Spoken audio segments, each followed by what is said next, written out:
Halo, salam sejahtera. Saya Edi Simanjuntak, ahli dan praktisi pengobatan medis homeopati. Kali ini saya ingin menjelaskan tentang bagaimana saya bisa mencocokkan pasien dengan obat-obat homeopati. Benar, jadi pengobatan homeopati ini ada obatnya. Jadi obatnya ini dari mana sih? Nah, di dalam repertori atau daftar obat-obat homeopati itu ada ribuan. Dan mayoritas obat-obat yang digunakan itu udah diteliti sejak 200 tahun yang lalu, 150 tahun, 100 tahun lalu. Dan sampai sekarang itu masih valid sekali. Ya, bagaimana pasien itu bisa sembuh dengan obat-obat tersebut? Saya udah jelaskan di video-video saya yang lain. Ya. Jadi untuk mendapatkan obat yang cocok untuk pasien, jadi obatnya ini bukan herbal ya. Di situ saya ini ada penjelasan tentang secara tradisional bagaimana sih proses dibikin obat homeopati ini. Obat homeopati ini dia amat lembut, aman, dan tidak mungkin ketika dibikin dengan baik, walaupun dengan cara tradisional, tidak mungkin bisa memicu efek samping atau keracunan. Ya, jadi intinya obat-obat itu diambil dari bahan yang ada di muka bumi ini, dilarutkan, diencerkan berulang-ulang, sehingga sisanya tidak ada lagi. Tapi kok bisa itu memicu reaksi di dalam tubuh badan kita untuk penyembuhan?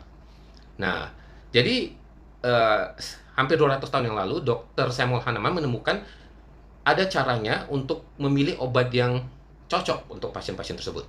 Ya, namanya repertorization. Jadi, karena itu saya selalu tanya pasien saya A sampai Z. Ini penting sekali. Jadi kalau misalnya sakit kepalanya sebelah kanan, obatnya kemungkinan akan berbeda kebanding dengan pasien yang sakitnya kepalanya sebelah kiri. Jadi kita harus sesuaikan bukan dengan jenis penyakitnya, tapi juga dengan keseluruhan pasien tersebut. Ya, dari kepala sampai kaki. Karena itu saya akan tanya macam-macam. Saya ajak ngobrol biar pasien saya curhat. Ya. Jadi ada obat-obatnya, ada di daftar nama obat-obat saya itu ada lebih dari 3.000 jenis. Jadi untuk memilih yang tepat ini yang penting. Pemilihan obat homeopati untuk orangnya, ini yang paling penting. Bagaimana caranya? Ya, itu pertanyaan yang penting yang saya akan tanyakan ke pasien-pasien saya. Dari kepala, ke mata, ke hidung, ke mulut, ke perut. Ya, udah pasti saya akan biarkan pasien saya menceritakan dulu apa yang dia keluhkan, penyakit utamanya. Ya, itu yang paling penting. Tapi saya akan tanyakan hal lain seperti tidurnya, pola makannya, banyak hal lagi. Mungkin yang tak kalah pentingnya, malah mungkin yang paling penting, kondisi emosinya. Ya, apakah dalam keadaan sedih, ada yang terpendam, atau bawaannya gampang marah, atau dikit-dikit panik, cemas, nggak bisa tidur, tidurnya gelisah, sering terbangun tengah malam. Ini hal-hal yang mungkin tidak ada hubungan dengan sakit kepalanya atau mahnya. Tapi sebenarnya semuanya itu saling terhubung karena kita satu orang. Satu orang kita ada koneksi antara semua organ tubuh badan kita dalam semua fungsi dari yang paling kecil yang paling besar. Ya, saling berhubungan. Rambut rontok kita mungkin berhubungan dengan pola pikir kita, ada pola makan kita, kebiasaan kita. Nah, hal-hal ini penting untuk saya memilih obat yang cocok untuk Anda, untuk pasien saya. Walaupun dia diabetes. Jadi 10 orang datang ke saya dengan 10-10-nya itu diabetes. Tapi setiap 10 orang ini ada gejala-gejala yang berbeda dan unik untuk setiap orangnya. Maka mungkin kemungkinan besar membutuhkan 10 obat yang berbeda. Ya. Jadi tidak ada itu, dok, fokusin aja ke gula darah saya.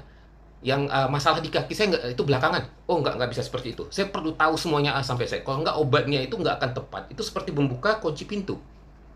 Ya. Jadi penting sekali untuk Anda, untuk pasien-pasien menceritakan dengan akurat dan tepat.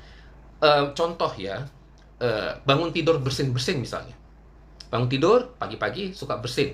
Itu akan berbeda ketika dia keluar dari rumah kena matahari terus bersin-bersin atau malah sakit kepala.